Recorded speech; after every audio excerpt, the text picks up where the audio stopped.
Welcome back to the TEHNC podcast. We are doing a podcast on Barbie, obviously, because we just saw the movie and it's been getting the most incredibly mixed reviews, probably the most mixed reviews I've seen since Everything Everywhere All at Once, which a lot of people hated and couldn't sit through, but we both thought was incredible. And apparently a lot of other people did too. And now we have the new Barbie film, which is been greeted with a lot of skepticism and sometimes outright hostility, but we think it's an amazing movie, and a lot of the people who don't like it maybe don't know how to look at it or don't have a particular perceptual field that makes them resistant to seeing what it's doing. So we wanted to talk about that, why it's getting such mixed critical reviews, and more generally, it's a film about consciousness. We want to talk about how the film affects consciousness and what that even means. So, Mark, what did you think of Barbie? Well, I loved it. It's brilliant, I think. And it's a very complex work, which is very interesting.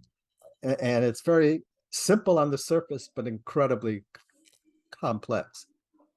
Um, so, and Yeah. a lot of the points that you've been talking about, I think are great. So I'm going to hand it back to you to start us off with some of what you've been talking about online. Yep. Well, the film deconstructs patriarchy in a lot of ways. And so right away, that could be triggering for people, maybe what would be considered right leaning people, but there are a lot of people who are sort of conservative who don't really agree that there is a patriarchy, that it doesn't exist anymore, that women have more power in the world and all this kind of stuff. Just like there are people who don't think white supremacy still exists at all. And I think that's one of the things that triggers people in some cases. It also kind of flips the script of Hollywood films by giving you a female supremacist world, a world in which the women are in charge of everything and the men have no agency. Obviously, the film is a satire, so a lot of people like Critical Drinker online got very triggered by the fact that all the men were to non-characters and they had no agency of any kind. And that's the whole point. The whole point here is that Ken is literally made to be a partner to Barbie and he has no other character of any kind, really. And I think they're clearly commenting on the way a lot of women have that role in the world traditionally, or have thought they had that role, or have been programmed to believe they have that role. So to me, this film just upends a whole lot of stereotypes and a lot of tropes about masculinity and femininity.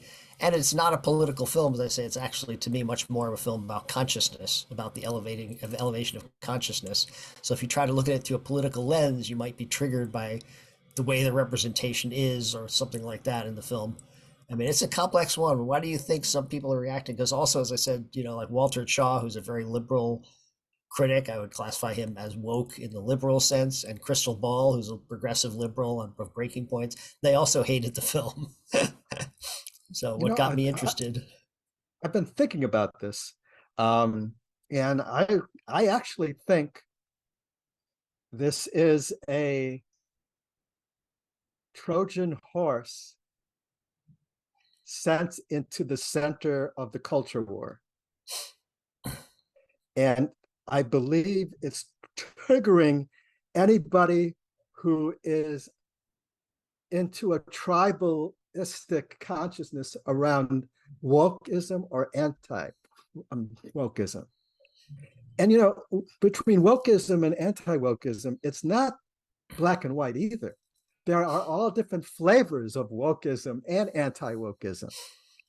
So, I mean, this film, I believe, is kind of putting itself right in the center of that.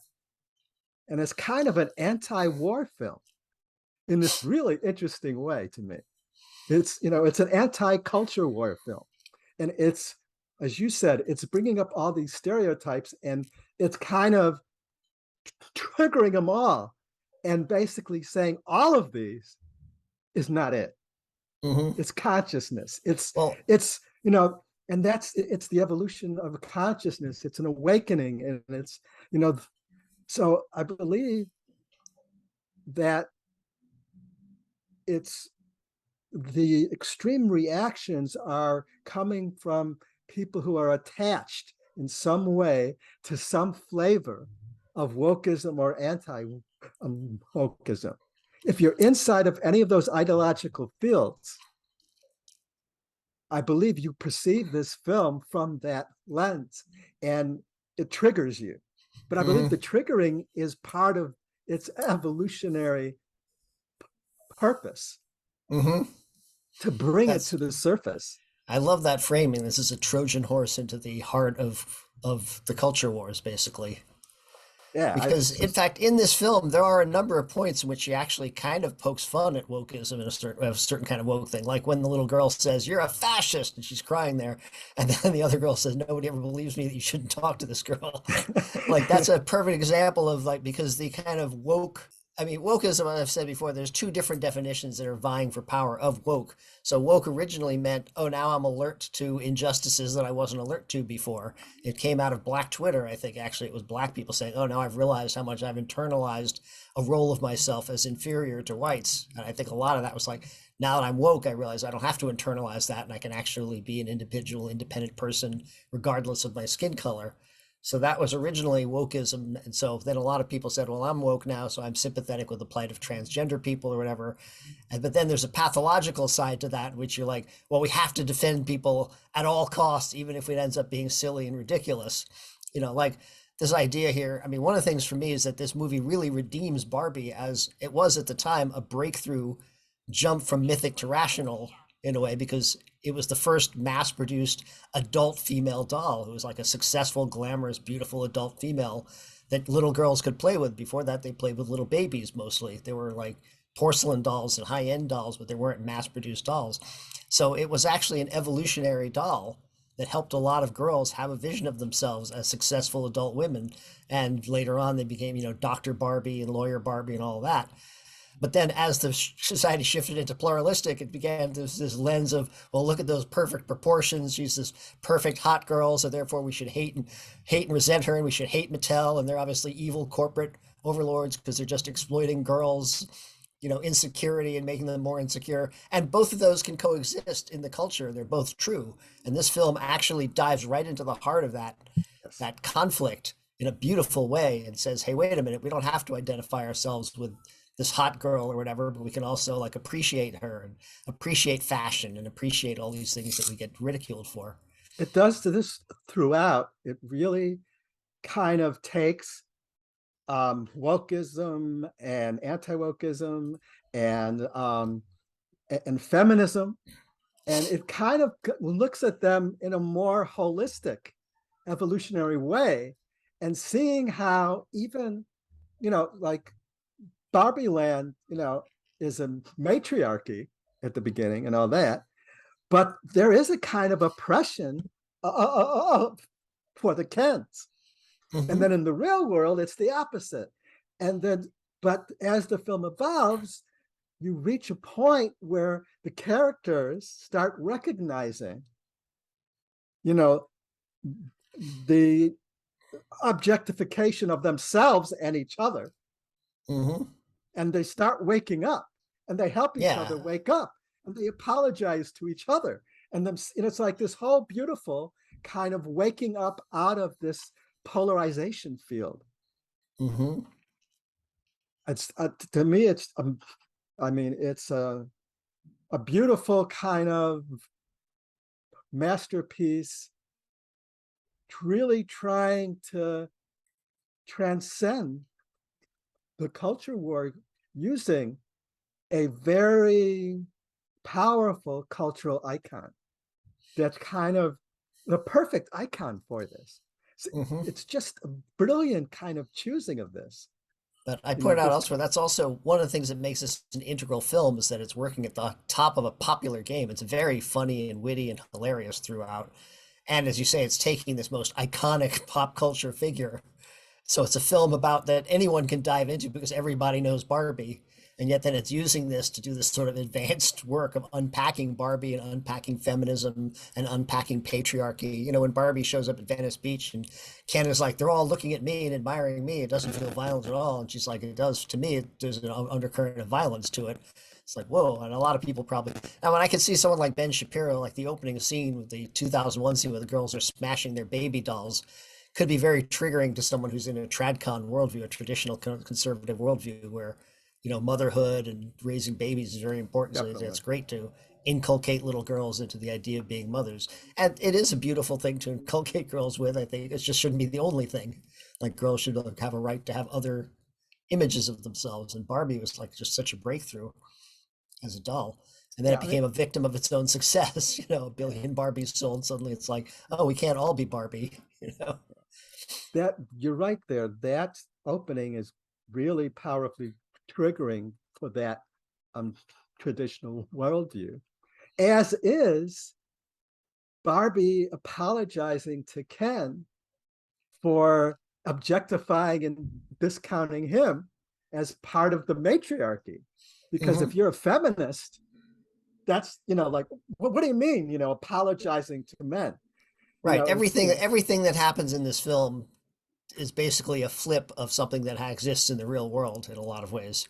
So all of those, when Ken feels that he's not appreciated, he's just only exists and Ken, in the context of his relationship to Barbie, that's how something that women have felt about themselves in relationship to men. So everything in that, and that's one of the reasons I thought it was so beautiful. And all the stuff where like Ken becomes a sort of alpha male was hilarious to me, and because it was obviously satire. And this is this thing we have this term for overt integral films, like Sorry to Bother You, which I'm not sure if it's integral, it might be, but films that kind of dive into this world and make this sort of magnified absurdity in order to really have you see it, that kind of magnification of all the absurdities of the world. And this one does that. It puts a giant lens on all these like power dynamics between men and women. It just flips them all. yeah. But yeah, I can see how that can be triggering for somebody who's not used to that. It's that old thing that when you have all of the representation, a little bit of representation for others feels like you're being oppressed sometimes. But And I a think lot of that people are triggered by the trans Barbie in here and stuff like that. So that's right. That's right. I think, but I think either consciously or unconsciously, I believe that the triggering is key to why it's actually so successful. People are going to see it. I believe a lot of people are going to see it because it's triggering as well. Like, maybe because Ben Shapiro didn't like it. well, it's, I guess it's really popular in red states. Yeah, I heard that claim, and that might just be because Barbie's kind of a traditional like Yeah. female figure in a way. They might be upset with it though when they see. But, if you say, look at that car crash, it's kind of like, you know, um, I know people who heard it was anti-feminist who went to see it just to see that. And I've also heard people, who think that Ben Shapiro's thing is correct and they want to see it for themselves. So, but it is a kind of everybody wants to go see it for a different reason. You know, Moms want to take their kids to it and get freaked out because this is not a kids film. Not a kid's film at all, really. It's you a know, very but mature and work. I think a lot of Crystal Ball's upsetness was, and she talked about this.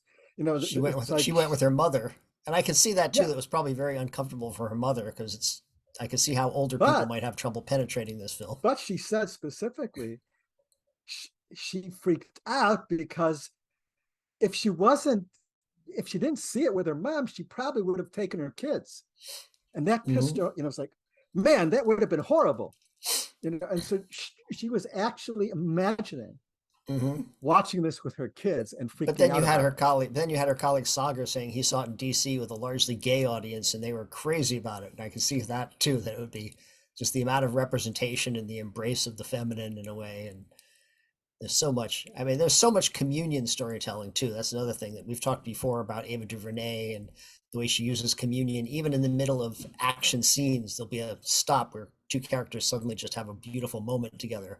And there's a number of those Yes, in that's this film. yeah. When we're The scene talking with about the old woman when she says you're beautiful and the old woman on the bench and she is like I've never seen an old woman before. I never knew that aging could be beautiful. that's the key. It's like this. When we talk about feminism and feminine, those aren't the same thing. Mhm. And um, just for people who don't know this kind of um, lingo we're talking about here, there's the masculine and feminine dynamic has within it agency versus communion. So with the masculine tends to be an agency dynamic in the masculine. This is Action, not forward men. motion. It's action. The masculine inside of all of us tends to try to fix things through agency. The feminine in all of us tends to try to fix things with communion. Communication, emotional connection. Communication, um, feelings, expression, all that stuff. And this film is trying to integrate them both. And just like um, the work of Ava DuVernay, who did some wonderful, groundbreaking work in this area, they're doing the same thing here, which is what you were talking about. So in the middle of action-oriented, agency-oriented scenes, there's a shift into a moment of communion. And actually, when you get to the climax is both agency and communion intertwined, which is quite beautiful. It's an awakening. It's equal awakening inside of them as it is an external shift as well. So the whole film is an evolutionary shift and processing. The characters are evolving. As you said in one of our conversations and online, no one is evil. Yeah, that's a key point, that even the Mattel executives are trapped in their own construct. Like when they can't get out of the building because they don't have the key card to get through the thing, they're stuck in that rational industrial structure. So they're in it. They can't see out of it. So it's really not mean to them. So for a lot of people, I think it's triggering because they're like, well, this is just a commercial bid by Mattel to sell a lot of Barbies. And it may be that as well, but it definitely also is deconstructing the entire Barbie mythology. And it's not necessarily bad to make something great like this that makes girls want Barbies, That doesn't have to be a bad thing unless you hate Barbie, like this is an a important priori. idea in evolutionary cinema, is evolutionary storytelling, is no one is evil and no ideology is pure evil or good. Every ideology, every kind of construct that humans create has positive and negative. So, if you're anti-corporatist or pro-corporatist or anti-feminist or pro-feminist, all of those are constructs, ideologies into these extreme polarization fields that we create. And some people hate them, some people don't. The point is everything has higher purposes and lower purposes. You could use a hammer to build a house or to kill somebody. It's what But we do also, with them. yep, That's there's that line about how the master's tools will never be used to take apart the master's house. And I think a lot of people feel like, because a lot of people are framing this as an anti-capitalist film, which it really isn't, I don't think. And so I don't think it's about politics. I think it's about consciousness. If you frame it as an anti-capitalist film, then it could be disappointing to you because it's obviously right. a pro-Barbie film. But there's a very funny satire there where, like, Ken takes over and creates the Casa de Ken, whatever, and that they're flying off the shelves in the real world now because all the boys in the real world love that. This is key. This is key what you're saying here. And the point is that while it addresses a lot of these ideologies, it's transcending and including them. That's the evolutionary structure. So That's what it's makes it showing us these integral. ideologies. That's what makes it. That's one of the things that make this integral, is that transcending and including them. So it's including the good, it's recognizing the bad, but it's attempting to transcend the bad. And the key to that is the awakening of consciousness and the transcending is stepping outside of those fields and making them an object in your awareness. And this Mm-hmm. film attempts to make wokeness and feminism, anti-wokeness, anti-feminism, corporateness, all of that objects in our awareness, and Mm-hmm. taking the things that we've objectified, women, men, these dolls and all that, and helping them transcend. There's a great line. Basically, she says she doesn't want to be a product. She doesn't want to be something that was created. She wants to be the creator. I forgot how she says it, Can't but remember. Yeah. she doesn't want to be the object anymore. She wants to be conscious. She wants Mm-hmm. to, so Yep. in She wants that, to be a real girl. It's almost a Pinocchio story. yeah, yeah. And even And at the end, she Ken, does become a real girl, literally at the end, she gains her sexuality, which is the key right. there. And Ken wakes up as well. He starts to wake up, and Mm-hmm. it's like, and she, helps him to wake up, you know, and it's waking up to not perceiving ourselves in relation to others. It's like I'm Ken and I exist because of Barbie's attention. Mm-hmm. No, it's like I'm me. Yeah, And so it's this awakening, both men and women need to wake up out of this objectification and relationships. We define ourselves by these external things. yeah, it's very much about that consciousness. There's that amazing sequence where the women all wake up, like, hey, I wrote a book, like I'm actually an accomplished woman. I'm not just here to serve my man. I actually have an agenda and an agency on my own, which again, I think is probably triggering for a lot of tradcon people, traditional conservative people who are into that more, the woman serves the man, kind of that hierarchy. But yeah, so that the way it kind of models like consciousness, and I love even how they give that example. It was like when smallpox came, they didn't have any immunity to it because they'd never been exposed to it, and these women had no immunity to patriarchy because they'd never been exposed to it, and they slide into it so easily and give up their agency. But a lot of people would say that, well, they slide into it because it's actually nature. It's natural for like the man to be dominant and the woman to be like in service of the man, and there's arguments to be made for that, but Yeah, there are. and this movie really isn't claiming that that's not right. I don't think it's just flipping the script. That's what makes it satire, is that it's flipping all of those scripts to the extreme. Both the real world and Barbie Land have good and bad in them. Hmm.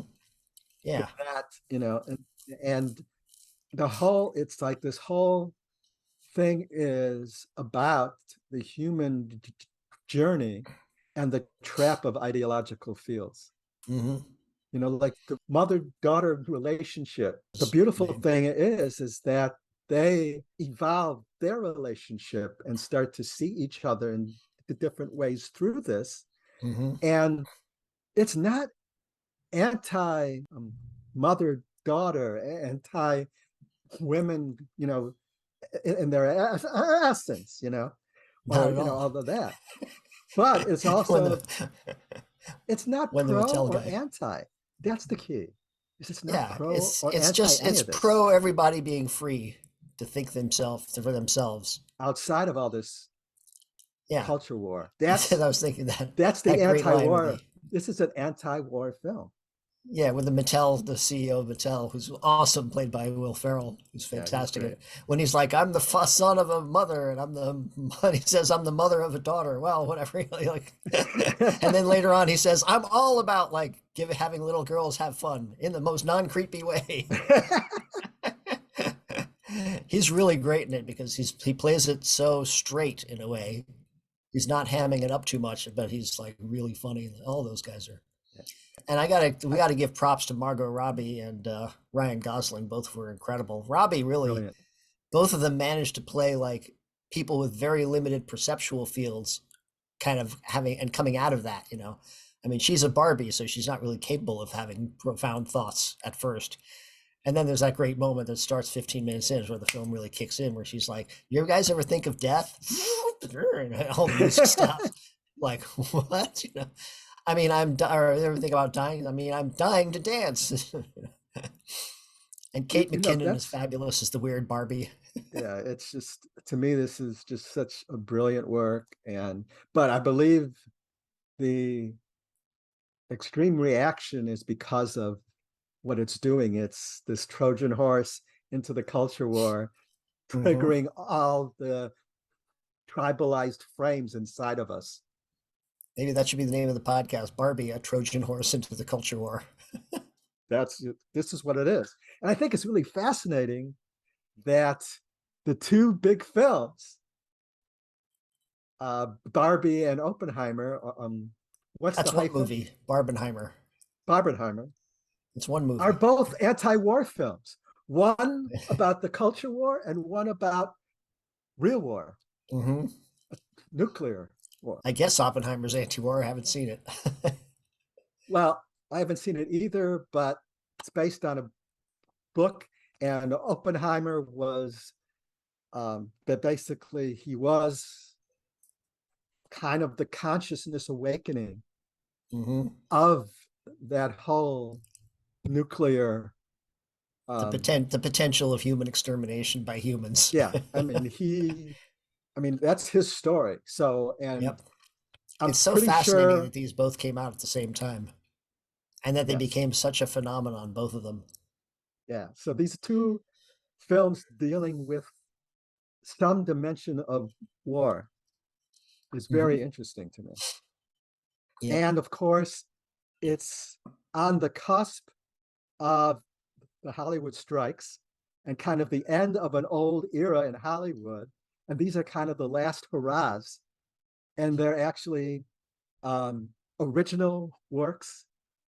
They're both, kind of dealing with where we're at now. The world is in the middle of a culture war, and there Hmm. is, in many ways, a World War III, a traditional proxy war happening as well that Hmm. could lead to nuclear war. So these films Hot war. are, there's something very profound to me about this moment. And I think there's something happening here. And it's very fascinating. And nothing Greta Gerwig did previously actually prepared me for this. It's the moment. I'll give props to Justin Chang too, the film critic in the LA Weekly, in the LA Times rather, who is an integral critic, whether he knows it or not. I don't know. He just works at that level, and he recognizes films sometimes that are operating at higher frequencies that others don't like. And he thought this was an amazing film. It's what made me decide to go see it, even though a lot of people I respect and admire hated it. I was like, I'm probably going to hate it. I guess it's terrible. I was watching it like, oh my God, I can't believe how incredible this is. I'll never doubt you again, Greta. Beautiful work, brilliant work. And the reactions are perfect. You know, it's it's the Trojan horse, man. If you're freaking out about it, look at yourself and see what you're freaking out about. Look at, explore what is triggering you and think Hmm. about it. We could talk about this for a long time, but all Yep. I got to say is this is a beautiful anti-culture war film to me. Yeah, I love it. definitely. Yep, it's a Trojan horse into the heart of the culture war. Go see it again. Go see it if you haven't seen it. And if you have seen it, go see it again. Definitely. All right. Peace Peace out. out. Be nice to each other, everybody.